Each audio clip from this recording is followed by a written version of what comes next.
Before we get into this podcast, I'd like to tell you about our good friends over at My Vintage Jersey. They offer a wide variety of quality retro jerseys for a great price. Visit myvintagejersey.com and any order that is above €50 gets you free shipping and use code 6SideCalcio for 5% off, which is spelled with the number 6, lowercase ix, capital S, lowercase IDE, capital C, lowercase ALCIO, and it's all together. Now let's get into the podcast.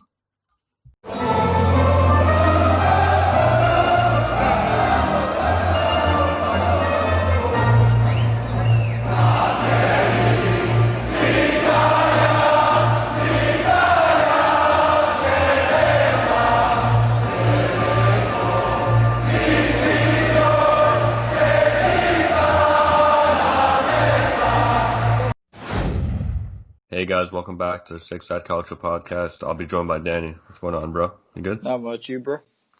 Yeah, I'm doing well. Italy came away with 2 dubs in the Nations League against both Poland and Bosnia. They had a friendly against Estonia where they won 4-0, I believe. So, good outing for the national team. Next year, I think October in 2021, Nations League will be back, semifinals. So, a long way to go before that, but time to focus on the Euros now. So, I guess we'll start off with the match against Poland. That was a good game. Yeah, what do you think about that match? Yeah, so Italy came off with a 2-0 win. You can even argue that it could have been more. There was so many, they had good chances, and this was probably one of their best games of the Nations League. And it was just a really impressive performance by the Azzurri. Jorginho opened the scoring with a penalty in the 27th minute, and Berardi came in. It was an emotional day for him, playing his international football at the Sassuolo Stadium, scoring a goal, and he almost assisted Locatelli too at that stadium. So it would have been like a really good story if both Locatelli and Berardi got the goals on that day. But Insigne, you can argue all you want how poor he's been for the national team as of late before this break. But during this break, you can argue that he was probably the best player on the pitch. And he was just incredible. And this is not even my Napoli side talking. It's just an Azzurri fan talking. And it was just an incredible performance by Insigne. Berardi got the goal, which is really good to see because I feel like Italy, they're lacking. The one thing that they lack in these end of the show in these games is just the final third, their finish. And we need a clinical number 9 who can come in, who is in form and can score, kind of like they were saying, like a Scalacci or even a Paolo Rossi type of player. Just get into form and score at the Euros. And if that happens, I think Italy could go far into the Euros, and I think they can even potentially win it. That's how good of a side they have. They got quality everywhere they play. Against Poland, they were the way better side. They held Lewandowski, who you can argue is probably the best striker in Europe. I don't even think he even had a shot. He had a shot on target, but which was not even a shot on target. He just had one shot, which was like 40 yards out of frustration. So they held him in check, and it wasn't even, say, the likes of Bonucci and Chiellini in the back. It was Acerbi and Bastoni, who played really well these last 2 games. Even Emerson as well. He played really good the last 2 games. And even this time between Florenzi and, say, when Di Lorenzo played in the second half against Bosnia, they both played really good. Midfield play was incredible. I can't argue that. Barella, as much as I hate Inter, he's a star. And I think for me, he's probably Italy's best midfielder. And he does everything. He never stops running. He pushes up to get into the box to try and finish his chances. And he also comes back and helps out on defense. And Enzo, I know you're a big Locatelli fan as well. He's impressive. He's a really good midfielder, and I feel like these 2 games helped a lot of fans who don't watch him at Sassuolo see how good of a player he is. And it was just an impressive performance by Italy against Poland to get the 2-0 win. And good things are coming for the Azzurri. Hopefully, we have a great squad heading into Euros because I feel like this year could be a special year for us. Yeah, well said. Yeah, the match against Poland, I want to mention quickly, like you said, Locatelli. He has all the intangibles, in my opinion, to be a great player. He does all the very simple things to the highest level, which to me makes a great player. So yeah, Locatelli is someone that can dictate the pace, switch the play left, right. He dictates everything. So he's kind of like not the focal point in the midfield, but if they're ever in a tough situation to go back to Locatelli, he can swing it to the left or swing it to the right, and he's a great player. So yeah, I'm happy about that. Me and Danny both really rate him highly. Also, I want to mention Barella. Like Danny said, Barella's a great player, probably Italy's best midfielder. The kid can do it all. He can go forward. He can defend. He's a ball winner. His shot's pretty good as well. The power, at least, the accuracy, needs some work on that, but he's still young. Great player, Barella. I could go on forever here. Tonali, someone, that guy, after seeing our midfield, there's no way Tonali's getting called No, up to the Euros. There's no way. no, and the scary part is I can even see someone like Castrovilli get called up over him, No, for which sure. I hope so. And there's going to be a debate, which I think we can talk about this in a later podcast. Who would you rather have in the midfield? And I'm certain this is going to be my midfield coming up. I won't say it now, but it's going to be interesting. Yeah. Don't be even surprised if like the likes of a guy like Verratti doesn't even make our midfield. Don't even be surprised. If he's healthy and he starts playing more, maybe he can make our midfield, but as of right now, I don't know. Yeah, it's very tough. I think it's a great situation to be in to have too many good players to choose from. So obviously in the past we haven't had that. Well, actually, to be honest, in the midfield, Italy's always been relatively strong. Right now, like Danny said before, we're missing a goal scorer in the middle. Yeah, Immobile, and I didn't like what Florenzi said the last international break. He was like, oh, everyone's criticizing him, but he has 36 goals, he has the golden boot, this, that. But it doesn't matter what you do at Lazio if you don't do it for the national team. Nobody's going to care. Him scoring 36 goals for Lazio isn't going to win us the Euro Cup, so who cares?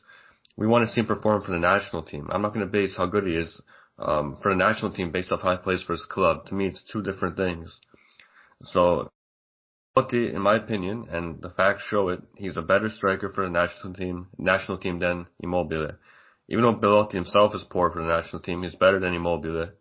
And like Danny said, we need someone in form. I'm hoping throughout the Serie A season, someone like a Scamacca or anyone is getting ahead of steam going to the Euros, kind of like Yeah. some hype like Balotelli garnered back, I believe, in 2012. Yeah, they really even say like they really need like they don't need like a guy like Totti or Del Piero. They No, just need like no. a guy like Scalacci or Paolo Rossi during those tournaments, like the World Cup tournaments, where they were in form heading into the World Cup or Euro Cups they were, and they were continuing it at the tournaments. That's what Yeah, Italy need. And yeah. don't be That's all we need. surprised. Don't be surprised if a guy like Ciccio Caputo is the guy, or in this case could be Belotti because now at least he has a goal.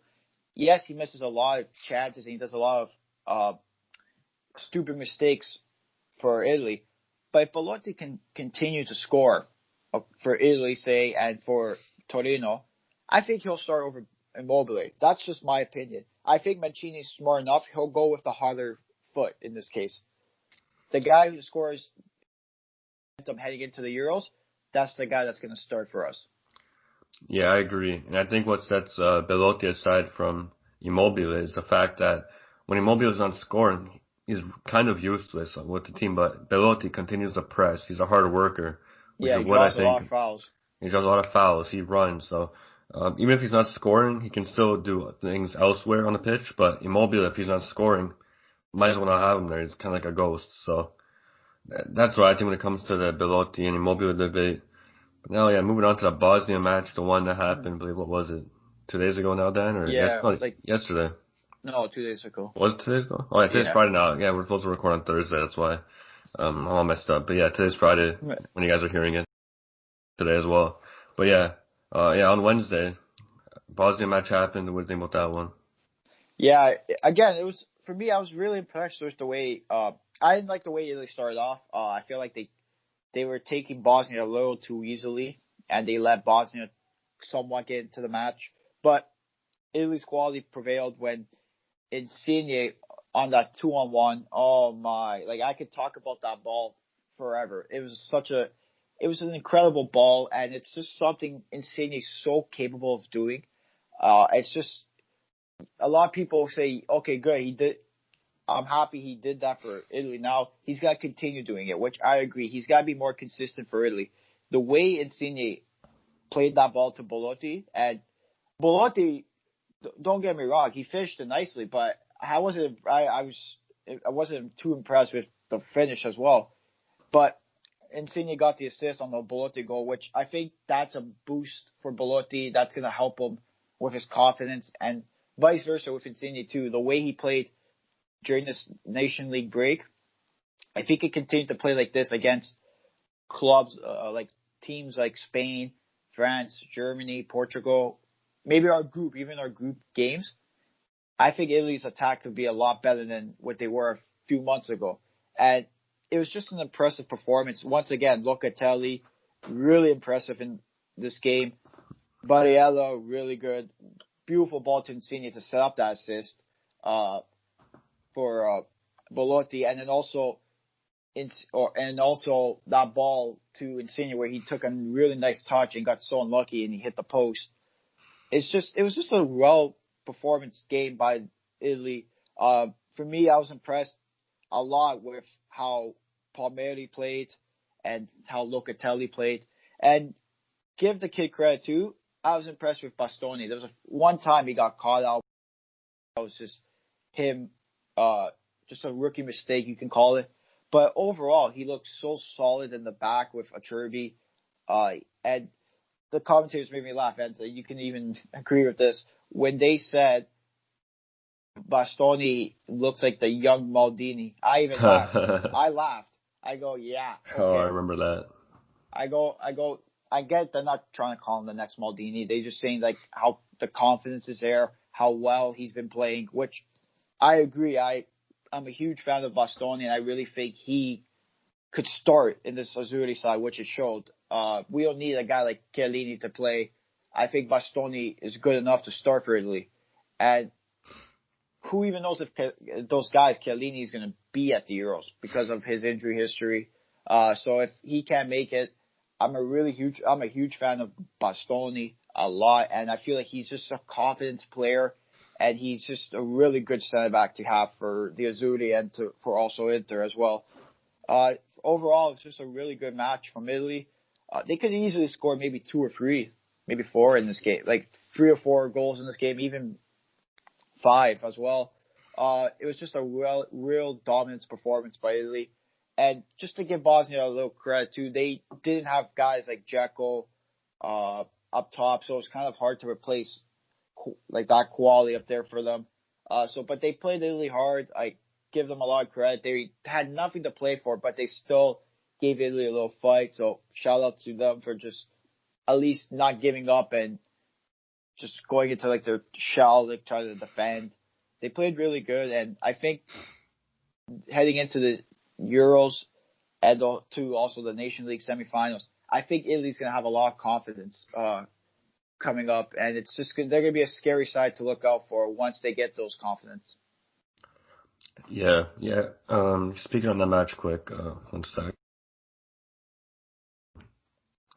Yeah, sorry about that.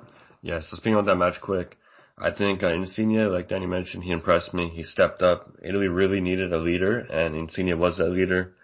Because when I saw his COVID cases and injuries, I was like, oh my, we have no leader on the pitch. Who's it going to be? It could have been El Shaarawy, even though he hasn't played in the biggest matches for Italy. He's been there for a while now, and he's played in big matches in general when it comes to Champions League, Serie A, big games, all that. So I thought maybe El Shaarawy, but obviously wasn't going to start.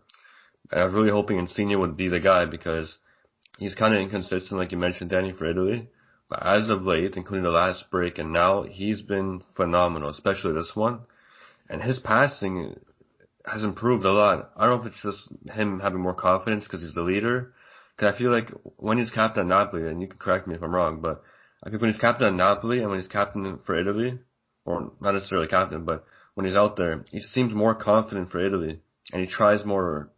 I'm not sure what it is. He cuts in and he plays a pass in. Usually Napoli will take that shot all day. Yeah. And the one that stood out for me was the pass to, I believe it was Berardi for the second goal in the first match. Yeah, That pass was phenomenal. He did it twice. he He did it played it twice. One to, for Belotti, yeah, for Belotti. and I think he got the assist for Baradi's. No, it was Locatelli's for this one. But the one he passed, there was a pass he gave Belotti in this game. It was Yeah, really nice, really yeah, nice. Like that was he really nice too. chipped it beautifully. And there was a given goal he had with, I'm pretty sure it was Bernadeschi. He gave it to Bernadeschi. Bernadeschi gave it back, and Insigne, I think, gave it back, and then like it was something like that. But even a play like that is just like, it's nice. It's great to see Insigne play with confidence now. And even at Napoli too, he's been ever since Napoli's Gattuso's came back and he switched it back to the 4-3-3. You can see Insigne's confidence growing and growing as the games go on, and which is really good to see. There's sometimes that you go, what the hell is he doing when he's taking those stupid shots? And there was a few times where really he did that, but it's confidence builder. Sometimes those stupid shots that they take, it's just confidence. Like, come on, guys, let's go. Let's get back into the match. Let's get our heads going. And stuff like that can change the team. And it's just, yeah, for me, you got to give a lot of credit to the players, too. They were playing for Mancini, you can say. Mancini wasn't there. If you guys don't know, due to him being tested positive for COVID. And Ivani did a really good job.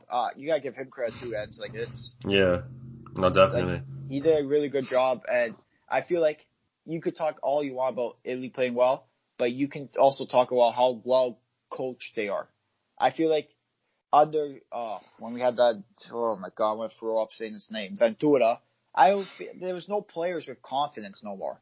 Like I feel like that game against Sweden, I think everyone just lost confidence and they couldn't perform well. Yeah, and you can see the mentality this team has because they're missing their captain, they're missing their manager, and they still come out and do this. And they're being managed on FaceTime. I can guarantee you in the locker room at halftime, but and before the match. But it was cool to see. I don't know if you guys saw that if you're listening now, but we posted on Instagram the video of Mancini greeting the team after the win against Bosnia on FaceTime. It was so cool to see. So Yeah, you can and tell it's they have a connection with the coach. and one thing too that went under the radar, which I love a lot. Like it doesn't affect uh just like the outcome of the match, but it just improves the team chemistry. When players were coming on and coming off the pitch, you can hear the bench of Italy. When Balotti came off, everyone was clapping. They go Gallo, Gallo, like and they Yeah, were the like bench. yelling. Yeah, And then when Calabria came in, everyone was clapping. And then I don't know who was it. You can hear one of the players yelling at the team, "Pass to Calabria, pass to Calabria."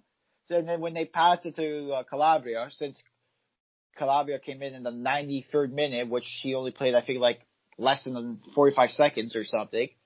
And then when they passed it to Calabria, the whole bench started clapping, which is, I think it's a really cool scene it's a really cool scene because they're putting their differences aside from club just to be one nation, which if you want to be the most successful nation, that's what you have to do. You have to have good locker room chemistry, good chemistry with the guys.